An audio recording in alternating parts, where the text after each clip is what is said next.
Hi, Adam. How are you doing? Everything fine on your end?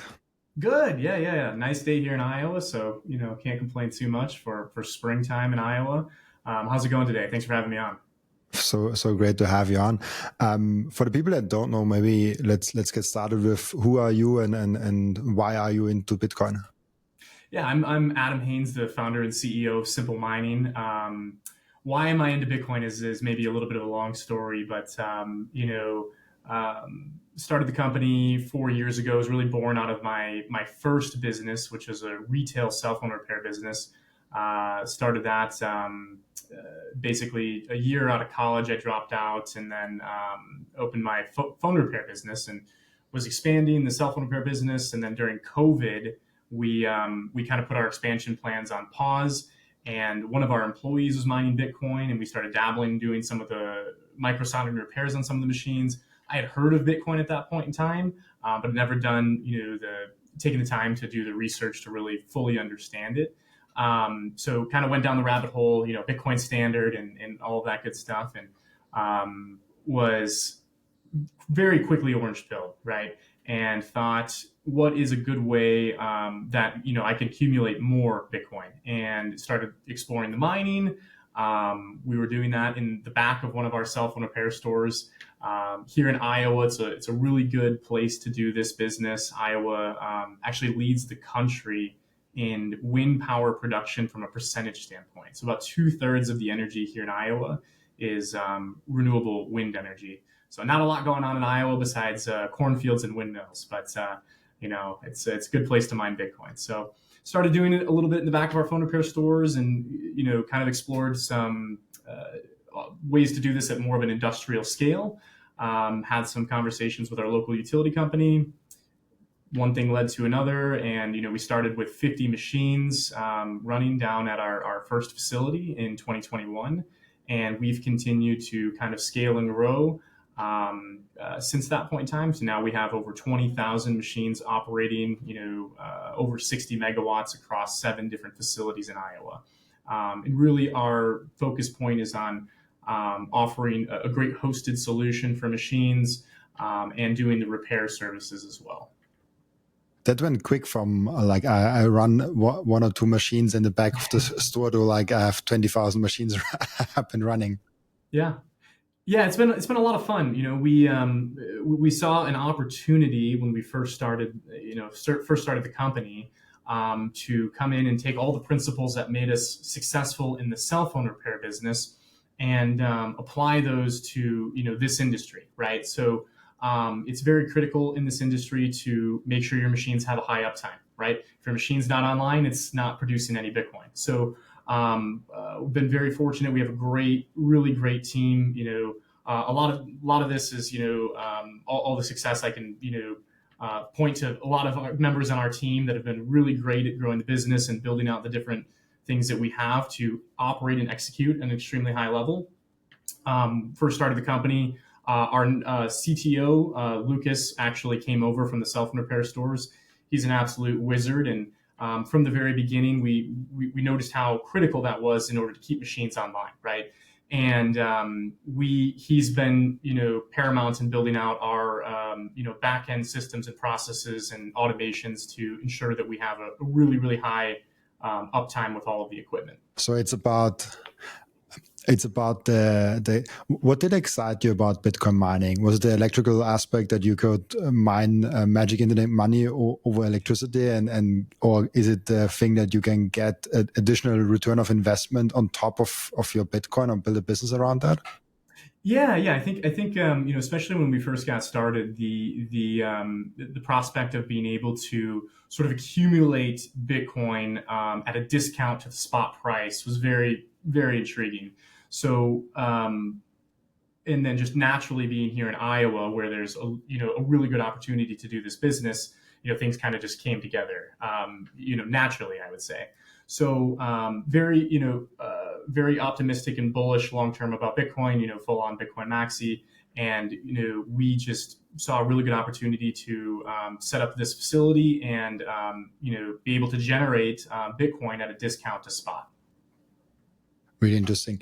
A lot of people say when it comes to mining Bitcoin, they're like, oh, like just buy Bitcoin directly. If you want to do something like do a BitX or something like that, some small solo mining, but that's not real mining. It is mining, but on such a small scale compared to that. Is it a good idea to, instead of mining Bitcoin, instead of buying Bitcoin, to mine Bitcoin long term? And is there like a framework to think about when does it make sense and when does it not make sense? Yeah, it's a great question. It's a very common question that we get asked. So the answer that I have to that is I don't think it's one or the other. All right. So I think if there's a really good opportunity, a buy the dip moment, if you will, absolutely, buy that dip and stack sats. However, I think that mining is a really interesting opportunity to sort of, it's a forced dollar cost average, right? We've done some analysis of some of our clients, and it's pretty interesting results that have shown that buying any asset, regardless of whether it's Bitcoin or a stock, is very emotional, right? And being able to remove the emotions from that decision-making process is really beneficial, I think, towards the long term. So you can think of the miners as like a forced DCA, while also having some significant tax advantages, being able to operate your mining company as a business, and the different benefits that provides. So I think it's a little bit of both. I think that on the emotional side, there's two sides of it. One, maybe you don't buy enough when prices are low, right? Or vice versa. When prices are higher, maybe we're not accumulating as much because the price seems really high now. When you and I both know over the long term, we should be accumulating this asset every single day. So I think it's a combination of both. But the mining provides some interesting forced DCA and different benefits. Yeah, and I guess you have different ways to do that. I mean, with simple mining, you can set something up and basically let you do the setup work. And if you want to do it yourself, it's probably a lot of work, because those things can have some technical problems and do some electricity things, which might not be the best if you cannot handle that. How do you think about someone running their own miners and doing that work versus doing that with a service like you are doing? Yeah, no, it's we've worked with a lot of different clients who have done their own miners at home, for example, and I think that's part of the benefits that we provide is we provide a really hands-off premium white glove service. So we're going to make it easy for anybody to mine Bitcoin. These particular machines are quite loud. They produce a lot of heat.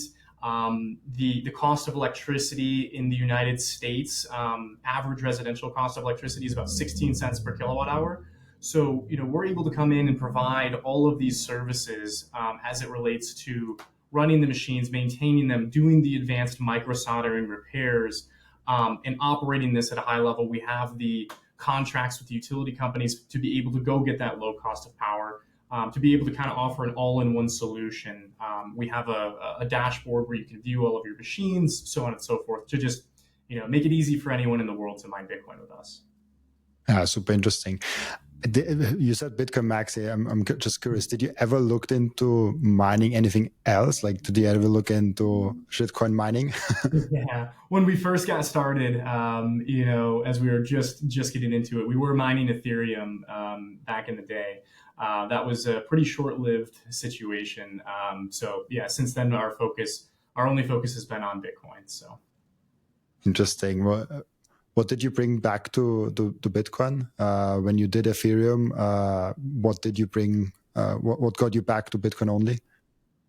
I think that just in the beginning, when we first got started, the Ethereum mining at the time was, it was proof of work on Ethereum, and you could mine with GPUs. So it was a much quicker setup than setting up these particular ASIC machines. So it was more of just an ease to get into it, and that was in the very early stages. So was a very short-lived period of time while we were mining with the GPUs in the back of our cell phone repair store. That's super interesting. I'm always curious because it's with mining. We have with buying Bitcoin. Most Bitcoiners have that phase where they buy Bitcoin, then they discover altcoins, then they go back to the Bitcoin only. So I was curious to see that with mining Bitcoin, it's similar. What do you think? And I had that in my mind when you talked about Bitcoin mining. What do you think Bitcoin mining will bring to the world outside of just securing money? Sure. Yeah. Well, I think there's a really unique opportunity in the energy space, right? So, if you look at just a really basic metric of human prosperity across the world, quality of life is directly correlated with annual kilowatt hour consumption per capita, right? So, the wealthiest, most prosperous, best places to live in the world all have the highest annual kilowatt hour consumption per capita. So I think if you just look naturally right now, the Bitcoin network is about 15 gigawatts of energy globally, and it's going to continue to grow over time. It's only going to consume more and more and more energy, which I think energy consumption can kind of have a negative connotation. However, we need more energy consumption. We need more energy production. That's only going to help improve quality of life across the world. So I think there's a really good opportunity for Bitcoin to help continue to build out more energy production that will enable just better quality of life. A unique way to think about this is, especially here in Iowa, we have a lot of renewable energy. Renewables are great. However, there's some downside to them too as well. The downside is if the sun isn't shining and the wind isn't blowing, the energy production still has to come from somewhere. We have a unique ability where we can, shut down our facilities, curtail or load shed to help balance out that supply and demand in times when the grid is getting out of balance. What Bitcoiners do is they're a buyer of electricity 24/7 while prices are low, obviously. And what that helps do is if there's more buyers of energy, it helps bring on more production of energy. So the more energy production that we can have, it just facilitates more growth in other industries and being able to help keep that grid reliable for everybody. That's super interesting. This notion of energy consumption is bad is so annoying because if we really go down that lane of every energy consumption is bad and we have to make it as efficient as possible, we basically come to the conclusion we have to kill ourselves. Yeah. Why do you think there's this notion that energy consumption equals bad? Yeah, well, I think that agenda has been pushed, especially as it relates to, renewable energy and, consumption and those things.